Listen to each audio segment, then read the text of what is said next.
What is going on, guys? Welcome back to my channel. In today's video, I will be letting you guys know what to not do when speccing and buying a supercar. Now, I've seen many people mess up in this situation, but I'll teach you guys how not to do that. Before I get into it, don't forget to smash that like button, subscribe, and turn on post notifications so you guys get notified every time I upload.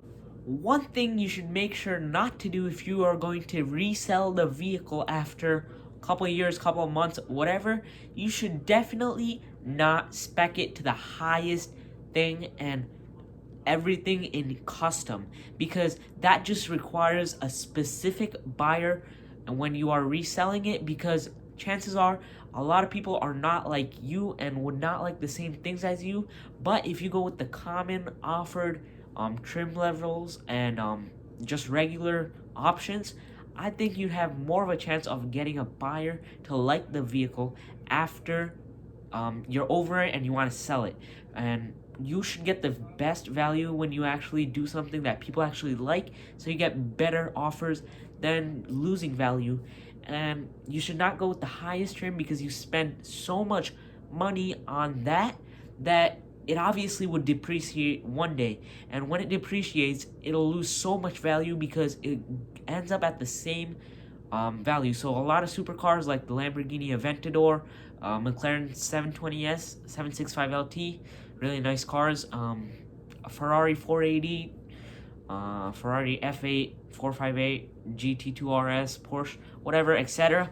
So these cars are very nice cars, but when you actually spec it to be the best trim level, highest spec, nicest spec, custom, whatever, custom paint, custom wheels, custom everything, that's when things start going like up in the price. I see you can afford that, but in resale value, you can't really mess up this way, because in resale value, you actually have to make the money back as much as you can back with selling the vehicle even after it depreciates. So when it depreciates, you actually want to sell it for a nice price, and that would not happen if you're going custom, because that requires a very specific person to actually like that.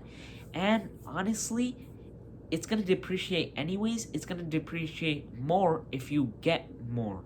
So getting things that you like or need, but the things you can live without and just prefer not to have, I guess, you should not pick that when speccing the vehicle. Another thing you should not do in speccing a car is that you should not do something that you can do after you buy it and do it aftermarket mods. Because let's say you want the highest trim level with carbon fiber stuff, but from the factory it costs an extra $7,000, let's say, and then you buy a kit that gets carbon fiber. You can get that for about, let's say, $3,000, and chances are it's going to be cheaper, obviously, because the dealer, I would say, wants more from you because of something like that. And getting it installed would probably cost around another like $2,000 or $1,000, depending on where you go. But that's a really nice way of saving money, and it could actually raise the value of your car the same way as you would do it from the dealer, and you could actually raise your value instead of getting it depreciated. But you could almost lose like $200,000 this way if you go with extra packages, mods, whatever that you can add later on from another retailer for a lot less money. Instead of getting it from the dealer would be a lot more of a bad decision for the car and the car's value if you want to resell it. So another very important thing is that if you're going to resell the car in a quick, like fast amount of time after buying it, you would not want to cut up the car if you're doing a body kit conversion, because I know many people who did body kits. They had to cut up their fenders, whatever, and they went for an appraisal, and the place that took an appraisal had to take cutting up the body as frame damage, which is much more expensive to fix.